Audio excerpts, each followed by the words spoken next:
Welcome to Stratford Mail, a production of Stratford Hall Historic Preserve, where the voices of American history still speak. Find us on the web at stratfordhall.org. This episode of Stratford Mail has been made possible by the generous support of Chapter 23 of the Colonial Dames of America.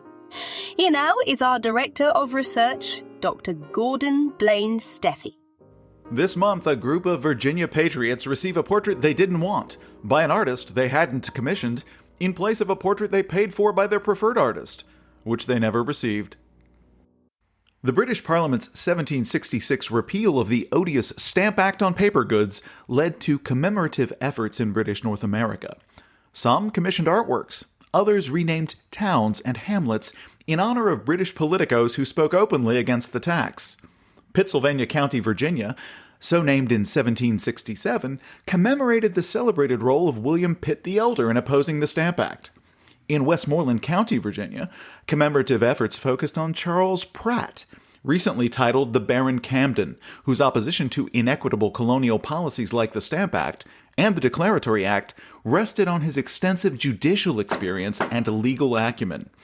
Commemorative efforts slowed down as Americans despaired of achieving redress of their grievances through the normal political process and the sympathetic support of British heroes like Pitt and Camden. Stratford-born Arthur Lee, a newly minted physician with a taste for politics, placed himself in Parliament to hear speeches by Pitt and Camden, who were old friends and political allies, on the subject of repealing the Stamp Act, which Arthur later remembered would have immortalized them as orators and statesmen. Bells rang in Philadelphia on the morning of May 19, 1766, when a ship bearing news of the repeal docked in that city. Celebrations might have been dimmer had Philadelphians paid attention to the act passed on the very same day the Stamp Act was repealed. The Declaratory Act was a blunt statement of the British government's unlimited authority over the American colonies, and it took the shine off the repeal of the Stamp Act by smoothing the way for future revenue bills. The King's Majesty, with the advice and consent of the Lords and Commons of Great Britain, hath, and of right ought to have, full power and authority to make laws and statutes of sufficient force and validity to bind the colonies and people of America in all cases whatsoever. While the great commoner and Whig politico William Pitt seesawed in his support for some declaratory statement of British privilege over the American colonies, despite his vigorous opposition to the "in all cases whatsoever" clause, Charles Pratt, the Lord Camden, made the unpleasant subtext of the Declaratory Act explicit by tying it to the question of revenue and taxation. As the affair is of the utmost importance, and in its consequences may involve the fate of kingdoms, I took the strictest review of my arguments. I re-examined all my authorities, fully determined if I found myself mistaken, publicly to own my mistake and give up my opinion. But my searches have more and more convinced me that the British Parliament have no right to tax the Americans. I shall not therefore consider the declaratory bill lying on your table. For to what purpose, but loss of time, to consider the particulars of a bill, the very existence of which is illegal, absolutely illegal, contrary to the fundamental laws of nature, contrary to the fundamental laws of this Constitution. A constitution whose foundation and centre is liberty, which sends liberty to every subject that is, or may happen to be, within any part of its ample circumference. Nor, my lords, is the doctrine new. 'Tis as old as the Constitution. It grew up with it. Indeed, it is its support. Taxation and representation are inseparably united. Lord Camden concluded his critique even more forcefully. The forefathers of the Americans did not leave their native country and subject themselves to every danger and distress, to be reduced to a state of slavery. They did not give up their rights. They looked for protection, and not for chains, from their mother country. By her they expected to be defended in the possession of their property, and not to be deprived of it, for, should the present power continue, there is nothing which they can call their own. Camden's speech went viral. It was reprinted in the Scots magazine in 1767 and in the London magazine in 1768, where a running header summarized the speech in these words: "No taxation without representation." And just like that, a slogan was born. In the end, Lord Camden was one of 5 in the House of Lords to vote against the Declaratory Act, which passed by the considerable margin of 125 to 5.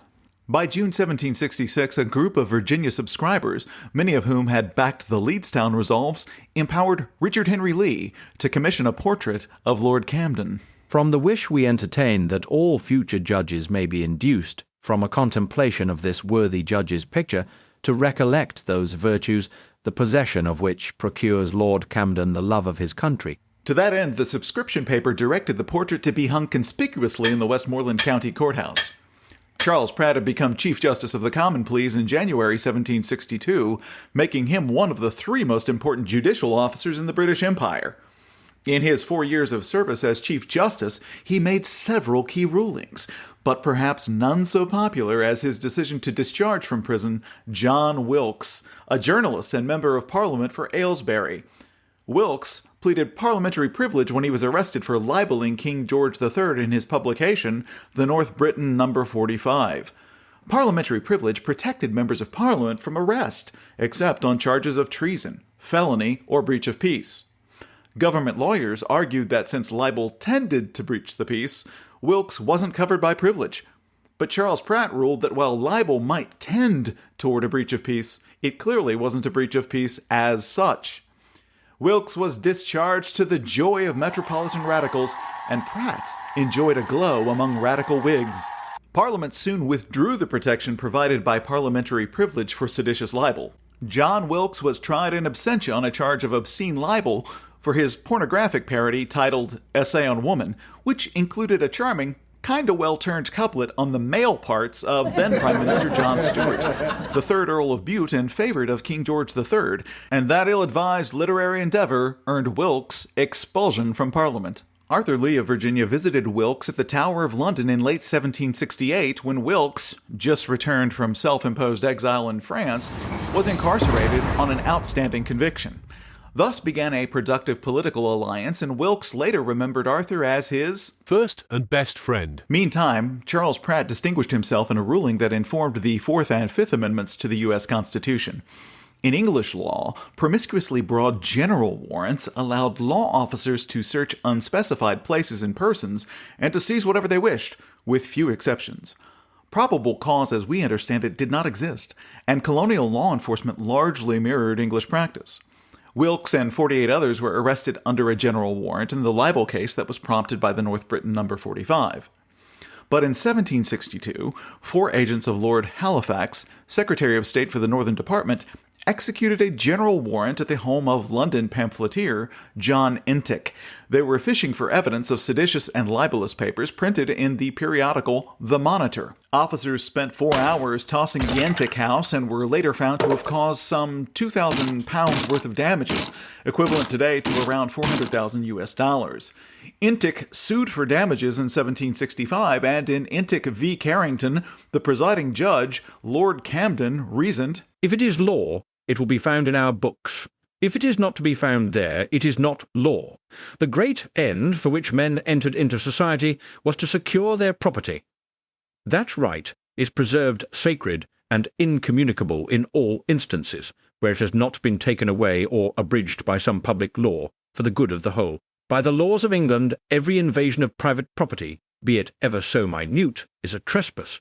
No man can set his foot upon my ground without my license, but he is liable to an action. If he admits the fact, he is bound to show by way of justification that some positive law has empowered or excused him, if such a justification can be maintained by the text of the statute law, or by the principles of common law. If no excuse can be found, the silence of the books is an authority against the defendant, and the plaintiff must have judgment. According to this reasoning, it is now incumbent upon the defendant to show the law by which this seizure is warranted. If that cannot be done, it is a trespass. Camden held that Halifax had no right either by statute or precedent to issue such a warrant, and awarded assessed damages to Entick, whose case helped to shape future reflection on the basic tension between personal rights and the state's need to collect evidence for use in prosecutions. To the Virginians seeking his portrait, Judge Camden was a consistent champion of civil liberties and an opponent of state overreach. His role in the Stamp Act debates and eventual repeal was simply a recent case in point. On June 1, 1767, Richard Henry Lee asked his relation and agent in London, Edmund Jennings, to carry this letter to Lord Camden. Wonder not, my lord, that the people in this remote part of His Majesty's dominions revere your lordship's character, since there is no part of the British Empire but feels the influence of Lord Camden's virtue. America in particular must ever regard your lordship as the patron of its liberty, the best possession of human nature. Prompted by gratitude, they entreat your lordship will condescend to accept their humble thanks, and favour them with permitting your picture to be taken, that it may remain a memorial to posterity of their veneration, and of the inestimable benefit derived to British America from your lordship's protection. I have the honour to be, with the most profound respect, my lord, your most humble and obedient servant, Richard Henry Lee. An accompanying letter to Jennings transmitted £76.08 to engage a portraitist, a fee that would include the portrait, a plain gilt frame, and shipping costs. But while the subscribers preferred famed British portraitist Joshua Reynolds, founder of the Royal Academy of Arts, Richard Henry preferred to engage an American, specifically Benjamin West, who worked chiefly in Pennsylvania before resettling in England in 1763, and eventually succeeded Reynolds as president of the Academy. Money permitting, Richard Henry requested a full-length portrait of Camden attired in his judge's robes. In a curious twist, it had already been done. A full-length portrait of Judge Pratt in his judicial robes by Joshua Reynolds had been hanging in London's Guildhall since February 22, 1764. Richard Henry concludes his remarks to Jennings with apologies for tasking him, but he remarks, I thought you would not be displeased at this testimony of our esteem for the patriot whose virtue has saved our common country. In his return letter of November 10, 1767, Jennings replied that he was indeed ambitious of receiving and executing this particular directive, as he shared their esteem for Camden, and mentions not only his successful approach to Camden, who was now Lord High Chancellor in William Pitt's government, but also his view that Benjamin West was the properest person to be employed in this business. He is ambitious that his hand should be the means of perpetuating American gratitude. In a letter 1 year later, Jennings reports a series of almosts in his efforts to bring Camden and West together for a sitting, and the undertow of the letter is that it's unlikely to happen anytime soon, if at all. In something like an apologetic gesture, Jennings ships a substitute portrait in the meantime, an 8 feet by 5 feet painting of William Pitt, now Lord Chatham, done by Marylander Charles Wilson Peel, relatively new to painting, certainly new to portraiture, and just then studying under Benjamin West in England. Jennings' half-brother, Judge Beale Bordley of Annapolis, helped to finance Peel's study abroad and equipped him with a letter of introduction to Jennings. As to the substitution of Pitt for Camden, Jennings explained this to Richard Henry. But as the honest cause of America hath been supported by the true liberality of that great man, Lord Chatham, I could wish that his merits were not forgot, and therefore take the liberty of sending you by Captain Johnston his portrait, which if you think is worthy of the acceptance of the gentlemen of Westmoreland, I beg you would offer them in my name. William Pitt had been created the Lord Chatham in 1766, which didn't fit terribly well with his popularity as the Great Commoner. Now, the expression gentlemen of Westmoreland is something of a misnomer for the portrait subscribers, 3 of whom were women subscribed in their own names. These women were Hannah Corbin, mistress of Pecketone Hall about 20 miles downriver from Stratford, and sister to Richard Henry Lee; Elizabeth Steptoe, mistress of Stratford Hall, married to Richard Henry Lee's brother Philip Ludwell Lee; and Anne Steptoe Washington, future mistress of Harewood Plantation, sister to Elizabeth Steptoe, and wife of Samuel Washington, George's younger brother. In a letter dated August 15, 1769, Jennings would finally explain what happened with Camden. I should have been happy if I could have sent that of Lord Camden. But the last time I made an application, he expressed himself nearly in these words: You cannot but imagine that the compliment which hath been paid to me by the gentlemen in Virginia is highly flattering to me, and that I should be proud in complying with their request. But consider the present situation of affairs and my station. I think the colonies cannot doubt of my disposition towards them. I am in greatest hopes that things will take such a turn next winter that I may without impropriety comply with the promise. While his appreciativeness may have been sincere, Camden had a knack for keeping his place while the political terrain shifted around him, and sitting for the Americans was too impolitic for his ambition. Though Jennings wasn't ready to concede on Camden, Arthur Lee proposed shifting the sitter from Camden to Whig leader Lord Shelburne, a friend and ally of Pitt and Camden, and cultivated by Arthur Lee for his conciliatory stance toward the American colonies. Now that shift didn't happen, but in 1784 Arthur named his Lansdowne estate in Urbana, Virginia for Lord Shelburne, who was by then the Marquess of Lansdowne. On April 21, 1769, the Virginia Gazette published notice of the arrival in Westmoreland County of Charles Willson Peel's masterly performance of William Pitt. The portrait, ripe with warnings, portents of revolution, arrived at Chantilly on April 7, 1769, and it hung there in Richard Henry Lee's home until his death in 1794, when it shifted to Stratford Hall, hanging there until 1821. Stratford's owner, the ill-reputed Henry Lee IV, the last Lee to own Stratford, would soon be compelled to sell Stratford to cover his debts, but in advance of that sale he made good on the intent behind Jennings' gift of the Pitt portrait, namely, that it belonged to the folks of Westmoreland County. Lee had the portrait and relevant papers delivered to its new residence, the old courthouse in Montrose, where its new adventures began. A story for a different day. An American historian and biographer of painter Charles Willson Peele had this to say about the Pitt painting. It is hard for us today to appreciate the Pitt portrait, this young man's effort to present a hero in heroic terms. To present-day eyes, it is not good portraiture, not even fine art. It is an inflated political cartoon. This grand canvas, which stands at the headwaters of the revolutionary struggle, expressive of all the anxiety, defiance, confidence, and hope of those early fractures and strains, must be experienced in person.